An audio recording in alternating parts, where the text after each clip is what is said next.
Around the year, there are 24 F1 races, and there's none I've dreamt more of than Suzuka, the Japanese Grand Prix. It's the track every driver on the grid says they love the most, an old-school high-speed figure of eight that punishes the smallest mistake. When we planned our trip to Japan, the Sakura season and the Japanese Grand Prix were overlapping perfectly, and I knew this had to be the time to plan my trip. So I flew to Japan a week before without a ticket, and little did I know the adventure I was about to embark on, hiring a car alone to drive hours across the country through the Japanese countryside, all to catch the sweet sounds of these engines. And I've spent the last 2 days at Lake Kawaguchiko hunting for Mount Fuji, which thankfully came out to play. I'm taking the bullet train from Mishima to Kyoto, a few hours away. That same day, I managed to buy an official resale ticket for the actual race day on the Suzuka site, which was in Japanese and difficult to navigate.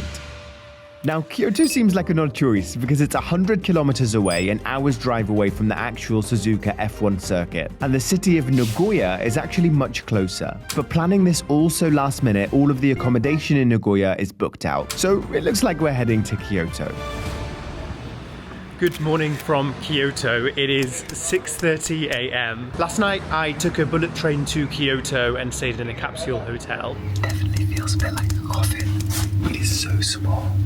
I have a pillow, some chargers on the side, a light and a fan. Also a few hangers. I don't know what you'd be hanging in because this is only half the height of a shirt. There was literally about 30 people in this room, so it was super busy, which means people going in and out constantly. Here is the plan for the day. I am heading to Kyoto Center to hire a car. Once I've got my car, I'm gonna drive to Suzuka. And we have been given the tiny box. The tiny box! I have never seen anything like it. The front seat in this box is actually huge compared to the second seat. It's like it's been made for a single person. We have 100 kilometers to go through the Japanese countryside to reach the one place I've wanted to go for as long as I can remember, Suzuka Circuit.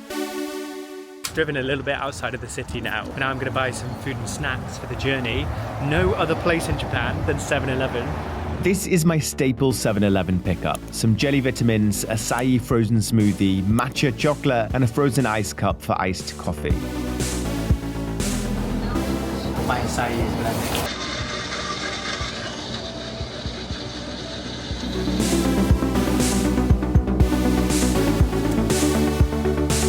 A few hours later, filled with the fluids, we're on the outskirts of Suzuka. And we have finally found some parking. I am 1 kilometer away from the entrance I need to be at, which I think is perfect. It gives me about 15 minutes-ish to walk there, and I'll hopefully mean I can miss some of the traffic on the way out. One of the first signs that I saw, kind of manned by these two little kids, and I've got my little parking thing here. It's like unofficial parking, you just kind of pay them in cash, but it's very official looking. They've got the date and my parking bay number, and they even gave me a receipt as well. I paid 5,000 yen, which I think is like $25. It's kind of what I expected, and I was prepared to pay this amount. I know it seems like a lot, but the official parking was also very, very expensive.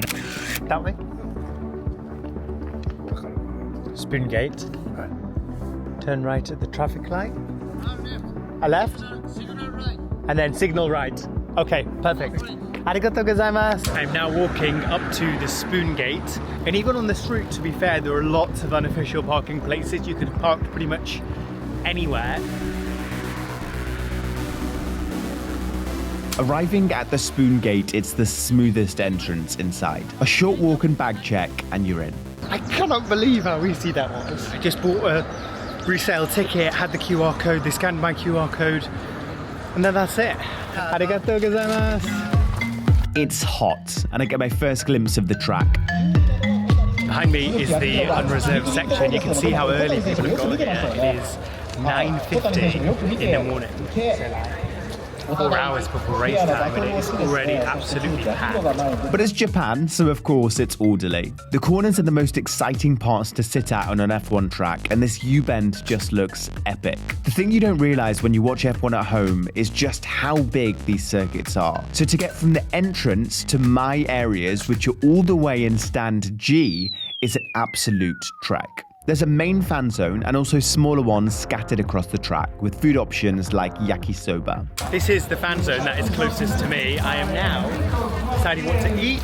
I have got my F1 branded merch and now I'm about to eat some yakisoba. Here's what's on the menu. What is nice is how reasonable everything is. Like in the UK at these kind of events, they just really try and rip you off. Whereas here, this was like $4. There's a stand that does a pit stop challenge, and I've always wanted to change the wheel of an F1 car, and now's my chance. This, can I say, is way harder than it looks. Having to line up the drill, which is super heavy, gives me way more sympathy for the pit stop crew. It's safe to say I'm not going to be joining them anytime soon. It is time now to head to my seats in Block G. I had a few options. This was kind of a good middle ground between seeing something unique and exciting in Suzuka without breaking the bank. So my ticket was about $120, $130, I think. There's an underpass that goes underneath the track to take me to my side, which is pretty unusual. The qualifying times from yesterday are also written in Japanese on a whiteboard, which is pretty cool. Kimi Antonelli is 3/10 ahead of his Mercedes teammate George Russell, with Piastri and Leclerc behind. Our boy Lewis Hamilton is in 6th for Ferrari, and we are crossing our fingers for something special from him today. So I went and found my seats, but because the race hasn't actually started yet, I'm going to go and check out the main fan zone. I actually cannot believe that you can buy ramen here. This surely is the only race in the world where you can buy ramen and watch F1 at the same time. This matcha looks amazing, but look at that queue. I think I'll wait till Kyoto. Behind me are some Sakura as well. Cherry blossoms, Ferris wheel, F1, and the fan zone. We have well and truly made it to Suzuka. There's an actual roller coaster as well. Imagine trying to watch an F1 race from a roller coaster. I feel like it's hard enough to catch an F1 car while you're sat there. Whilst you're also moving must be even more tough. I came here initially and was like, oh, it's so chilled, but actually it's heaving now. There are so many people. The drivers look down on us like deities as hordes of fans move from place to place. The Japanese fans are super passionate about F1. They really make an effort when it comes to support, from tops to hats to decorations and even flags. Spot the Perez fans here with their sombreros and Cadillac tops.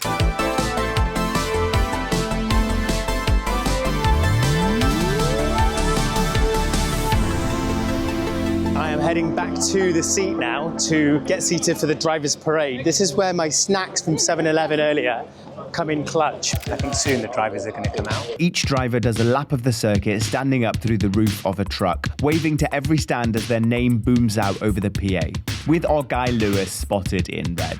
Hello, Lewis. The reason I picked this spot is because 1, it was affordable compared to lots of the other tickets on corners, and 2, you get to see the iconic crossover point, where the cars are driving both above and below the circuit, which I just think looks really cool. The beautiful thing about having an allocated seat is that you can just wander around and do whatever you want, because you know when you go back your seat is going to be there. If you don't have that, then actually you need to kind of guard your space. So people who come really early for the good seats have to sit in that spot, and yes, they'll have some really good seats, but they can't move. I don't know what you've got to do if you need to pee. So we luckily came in early, got our food, kind of got settled, and I've got enough food in my bag to kind of last me. The queues now for the food are just absolutely ridiculous. Like, so long. There is just basically no point of even trying to get food at this point. The atmosphere here is epic. Thousands of fans who've been waiting for years for this moment, all holding their breath together. Something about this feels like a dream. We're now all stood for the Japanese national anthem. And then they start the formation lap, where the drivers weave side to side to warm their tyres, throwing in a couple of practice starts. And the whole grid crawls past us before they line up for the real race.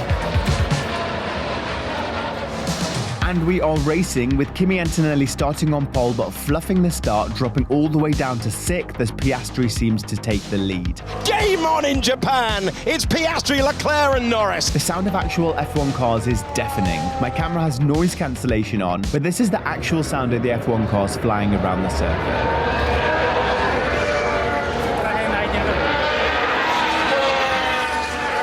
Then everything in the race flips. A huge crash for Ollie Behrman, which brings out the safety car, and it's the best thing that could have happened for Antonelli. Antonelli coming back to green flag racing, which flies around Suzuka, and it's Antonelli, Piastri, Russell, Hamilton, Leclerc.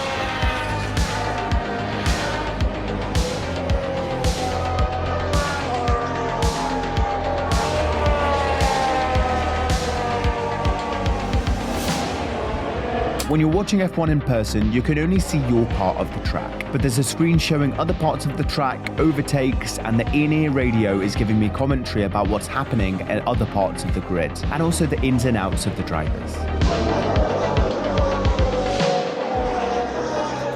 The race finishes with Antonelli taking a dominant win, Piastri holding on for second, and Leclerc completing the podium after fending off Russell in the closing laps. Lewis got pipped by Norris right at the final chicane to finish sixth. And what a race it was. That is the Japanese Grand Prix at Suzuka done. That was a race with honestly a little bit of everything. I think really special being here in Japan, watching it during Sakura season, and also being at this incredible point where you can see two parts of the race happening at the same time. The track underneath us, the track over the top as well. Wouldn't have wished it any other way. What a race day it has been with the Japanese fans here at Suzuka. A week ago I landed in Japan with no ticket and no plan, and today I'm driving away from Suzuka in this tiny box car, watching the race I've always wanted to see as a kid, surrounded by the most passionate strangers for a day. And sometimes the best trips are the ones you don't plan properly. You just go and let the country figure the rest out for you. So if you've got something like this on your list, stop dreaming about it and go and book the flight. Subscribe to follow the adventure.